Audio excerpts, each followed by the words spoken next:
Young people, welcome back. BMB in the house, ready to take care of another one for you. We got a fun one. Let me rephrase that. We got a challenging one.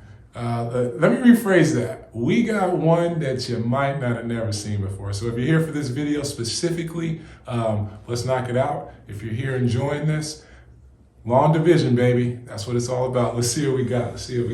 So, chapter 11, lesson 5, dividing polynomials. Objective 1, divide a polynomial by a monomial. Objective 2, divide a polynomial by a binomial. So literally, we'll be dividing long division style. So it's going to be pretty cool. Concept, still the same, polynomials, and the skill is dividing. So let's take a look at it. Let's get going, guys. Beautiful handout. All 20 of them. We're not going to do all 20 guys. Remember, we're trying to make sure these videos are not running too long. Some of our earlier videos definitely were good and long. All right, nothing wrong with that though. But you can be good and short. So let's see. We got about 30 minutes today, and I'm just going to start off easy with number 1, and of course, as we get further and further down, we'll see a little bit more challenge. Right. So. First one, the quantity 20x squared plus 12x divided by 4x. So we're dividing the binomial by a monomial. And what's going to be really interesting, guys, is that how your skills of long division just really apply here. So what goes inside, what goes outside, right? And of course, we want to always think about our coefficients. When I say coefficients, I got a 4 on the outside. So 4 times what will give me 20? You got it. I got 5 on it, you know it. So 5 times 4 is 20, but we have to have the x because x times x, and there it is. You get that 20x, right? 20x squared. I like it when I write it with the parentheses. It looks a little better that way. So 20x squared is exactly what we need. So that's what we're going to have for our leading term. First term, right? So fill that in just like we would on long division. So 20x squared, and of course we want it to give us 0, so it works, and bring down your next term. So we get a positive 12x. And again, guys, we're doing long division. 4 times what gives me 12? You got it. And of course, just 3, because if I were to do a check here, 4x times 3 is 12x, and we get 0, and we're done. So that's it. That was a nice, quick, easy one, meaning that no remainder. Those 2 terms worked out great. Boom, bang, pow. Box your answer, and let's move on, right? So,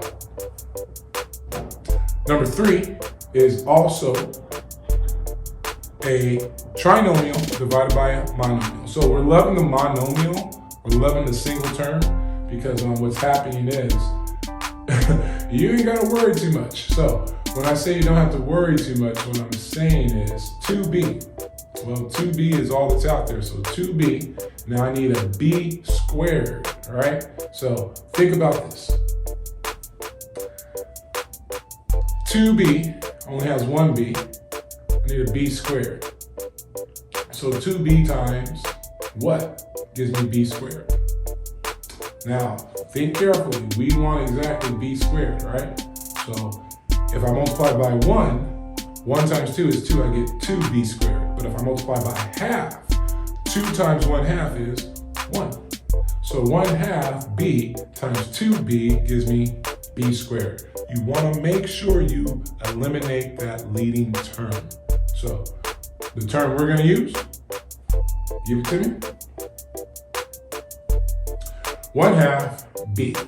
So now 1/2 b times 2b, and there you go, b squared, and subtract. And we got to get 0. That's why we chose that specific value, or that specific coefficient of 1/2. Bring down the next term, negative 12b. So what times 2b is going to give me negative 12b? You got it. You said it. Not 6, negative 6, right? So negative 6, and that's it. Just a negative 6. I don't need another b. Put that in the top. Negative 6 times 2b. Boom. Negative 12b. Let's get that in there. And we're following the same routine as long division. So if you never learned long division, or it's been so long, it'll catch on. You'll remember this technique, right? Draw my line, and Remember, since we're subtracting, what's a negative of a negative? Positive. So now it's going to be a positive 12b. So the negative 12b and the positive 12b will cancel each other, and we're good to go. Gives me 0, and then bring down your next term. Now this is where it gets fun, and where hopefully your teacher gave you something, but if they didn't give you nothing, you came here and you're about to get something. So what I'm going to give you is what we got to do. So think about it again. 2b times what will give me 5? Nothing at all, right? So remember remainders? Well, remainders, I used to tell my junior high kids when I taught junior high, there's no such thing as a remainder. They just said that because they didn't think you were ready, right? So pretty much, guys, the 5 over 2b. That remainder is your numerator, and we're going to use our dividend as the denominator right there. So get used to that. It's going to happen. It's going to happen enough so that they know who knows and who don't know. So if it does not eliminate all your terms, so the first one we had 2 terms, second one we had 3 terms, and we had a remainder in the second one, right? So let's see what happens with number 5. Looks like a fraction we would normally see. Have a numerator and denominator, so let's get it, let's go. We've actually got 3 terms with 2 variables. 12p to the 3rd r squared plus 18p squared r minus 6pr. Now all of that is going to be divided by, and this is why I wrote it once, I'll write it again, because we're doing long division, right? So let's get it. And I say when I get it, one thing I already noticed though, do you see what I see? I see a 12 in the top, 6 in the bottom, 18 in the top, 6 in the bottom. And I just keep going, right? So think about a different way to do the division of the polynomials other than long division. And here it is. The addition and the subtraction, those 2 operations will separate the terms. So first term, 12p cubed r cubed divided by 6pr. Then the next term, 18p squared r divided by 6pr. Then of course the last term, negative 6pr divided by 6p squared r. So now let's do each one. First one, here it is, right? 6 goes into 12 2 times. I got 1p left in the top, 2 r's left in the top. Next one, 6 goes into 18, 3 times, there we go. P squared and p squared will cancel each other, and r will cancel each other. So just 3 left over. Last one, I got negative 1, because 6 divided by 6 is 1, it was a minus, but there's an extra p in your denominator, so we are done. So no long division there, right? You could do long division, but why? Just see it and get it, right? Now 6 was not the denominator in the coefficient. If the coefficient 6 was not the denominator, maybe we'd have a little bit more problems, right? But 6 goes into 12, 6 goes into 18, 6 goes into 6. I loved it, right? So showing a little bit more detail right there. I have we got that answer. Here we go, number 7. And this one looks like I'll be rewriting it. So I believe x squared minus 5x minus 6, all divided by x minus 6. So if you notice what I noticed, I've got a binomial now. So the binomial on the outside is not changing what we're doing. It's just adding to it, right? So x, because x times x is x squared. So that leading term in the polynomial. So the leading term in the polynomial is x squared. I'm gonna need x to get rid of x squared. And when I say need it, well, what's x times x? X squared, right? But x times negative 6 is negative 6x. So now what do? So this is where before you just got the 0 and we would bring down the next term. Well, we will get 0 because the negative gets distributed. And I believe I should show that. Plus a negative x squared and plus a positive 6x, because a negative of a positive and a negative of a negative, right? So first term cancels like it's supposed to, and then of course negative 5x negative 5x plus 6x leaves me with a positive 6x. Bring down the next term, which is negative 6, and now we repeat the process. I'm gonna need a 1. Why 1? Because 1 times x is 1x. I want it to match, just like we used to do in long division with whole numbers, right? And then 1 times negative 6 is negative 6. And I go, yeah. Because remember, when I subtract that binomial, a negative of the positive makes it negative, and a negative of the negative makes it positive. So cancel and cancel, I get 0, and I can box a beautiful answer. And that's a good one to take a picture of, but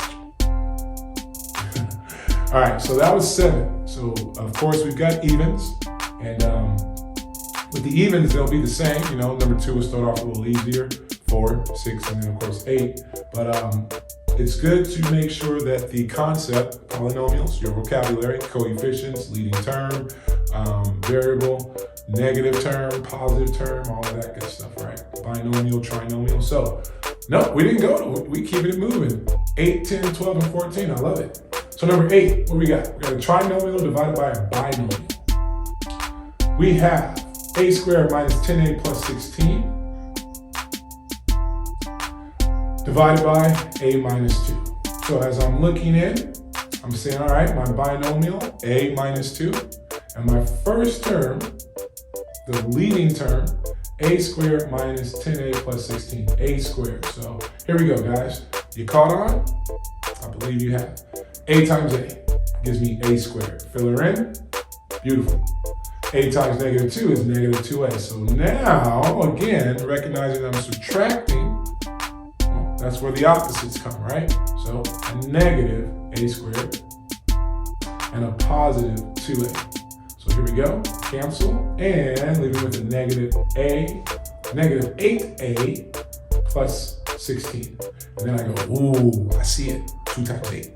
So, of course, with the coefficient being negative 8, I'm going to use negative 8. Negative 8 times a is going to give me negative 8a. Negative 8 times a negative 2 gives me a positive 16. And you see how it's matching. This is a great example of just doing what you're supposed to and it working out the way you need it to. No remainder, no strenuous terms or coefficients, just straight up, right? So now the opposite of negative, positive, the opposite of a positive, negative, and here we go. Negative 8a and positive 8a, positive 16 and negative 16. So no remainder, we are done. Box your answer, a minus 8, right? So, beautiful. And let's keep it pushing. So, get that out of there. And let's get number 10 started. So if we look at 10, we're keeping the same style. And we've got a trinomial. That trinomial is y squared plus 4y minus 21. And it's being divided by y minus 3. So this would be a great opportunity for you to pause the video, see if you've caught on, come back, and oh, it's already going. Gotta keep moving. Y times y squared, y times negative 3, negative 3y. Draw my line and get my opposites. So now you see I'm just boom, boom. No parentheses. I just know the first one's gonna be negative, and I'm gonna do the opposite of the second one. So here we go with 7y because the y squares cancel, bring down the negative 21. I'm gonna use 7 because I want them to match. If they're the same number, when I subtract, they'll kill each other, right? So 7 times y is 7y, and 7 times negative 3 is negative 21, then the opposite of the positive and the opposite of the negative, and boom, bang, pow. That's why I wanted you to pause it, because I didn't think that was going to challenge you. But if you got through it, excellent. We got plenty more, and I hope that you definitely will be able to get your homework done or get prepared for the quiz you'll be taking pretty soon on this. Or test, whatever you got, right? So here we go. I believe this is number 12. We're going to take b squared plus 5b minus 2 divided by b plus 6.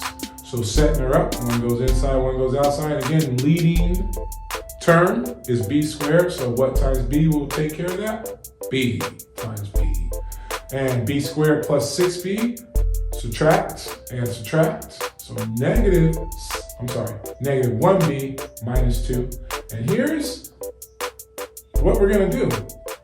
We still need to get rid of that leading term. So negative 1b, I use negative 1.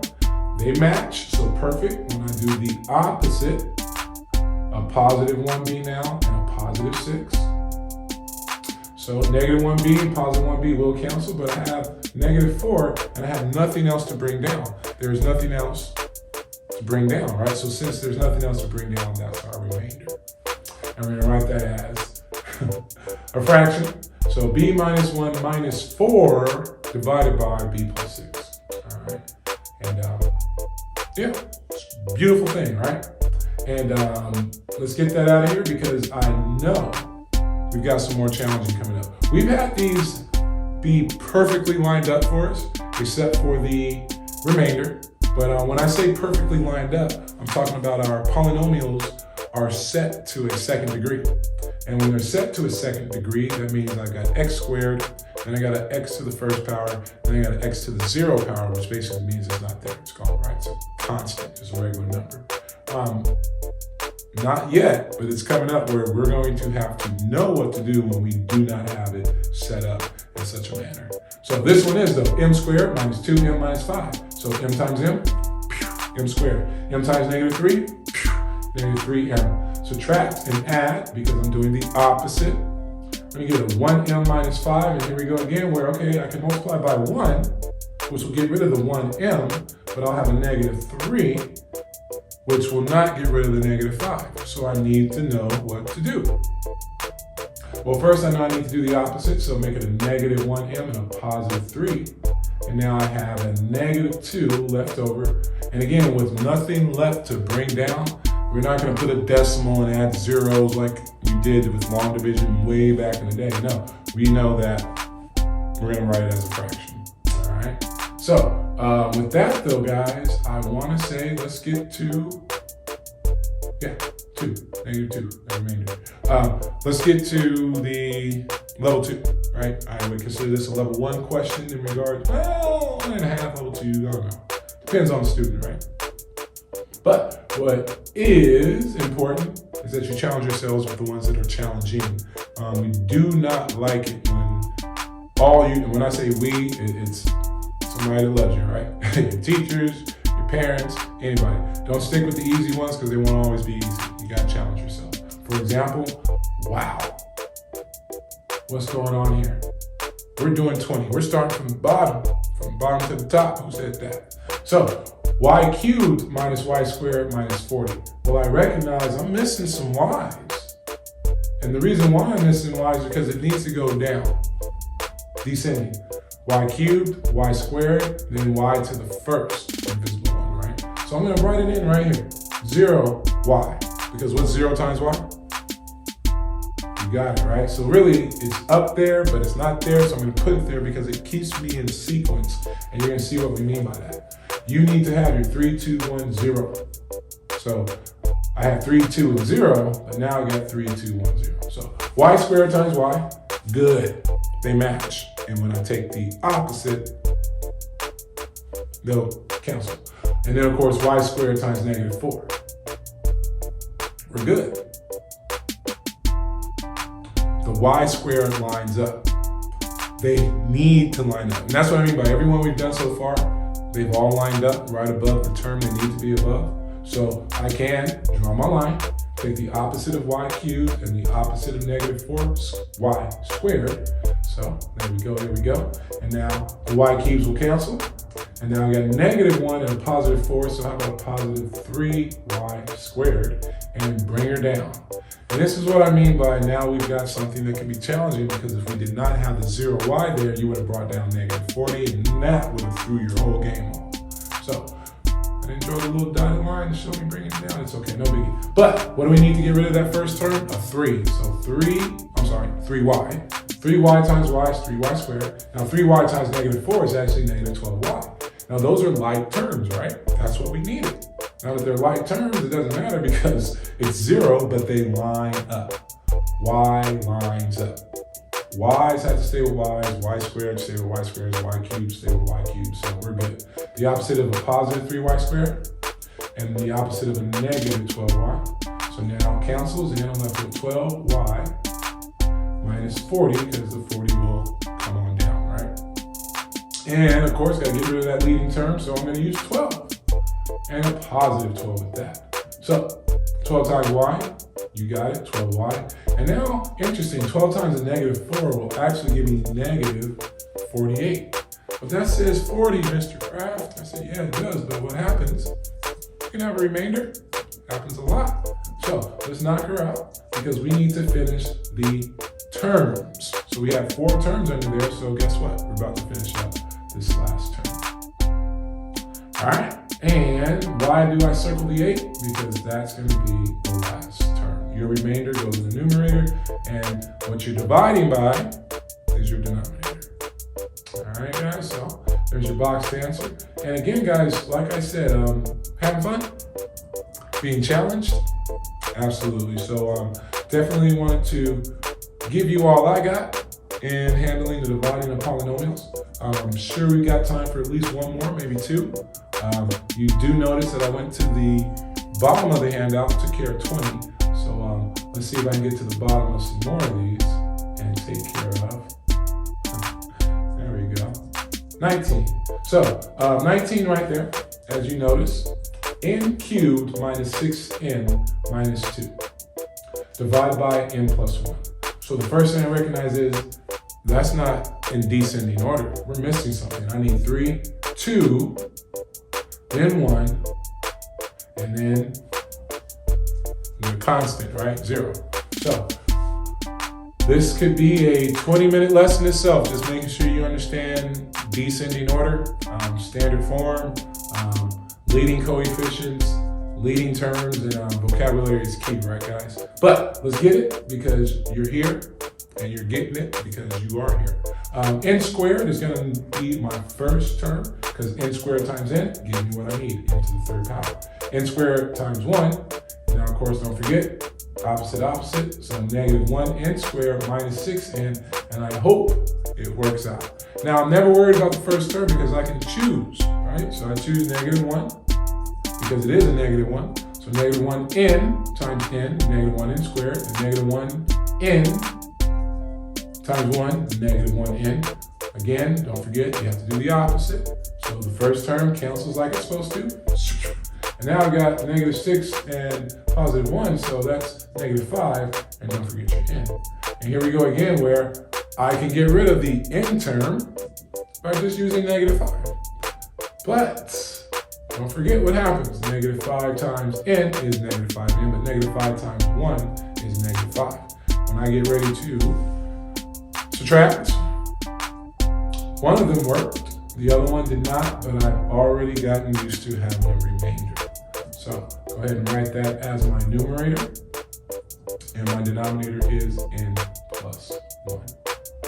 So again, guys, as we started this, I made sure that you knew that I knew that this was not collecting like terms, right? This was not the distributive property, and it sure wasn't solving a 1-step or 2-step. So a lot of concepts being brought into this one that led up to you being able to divide polynomials.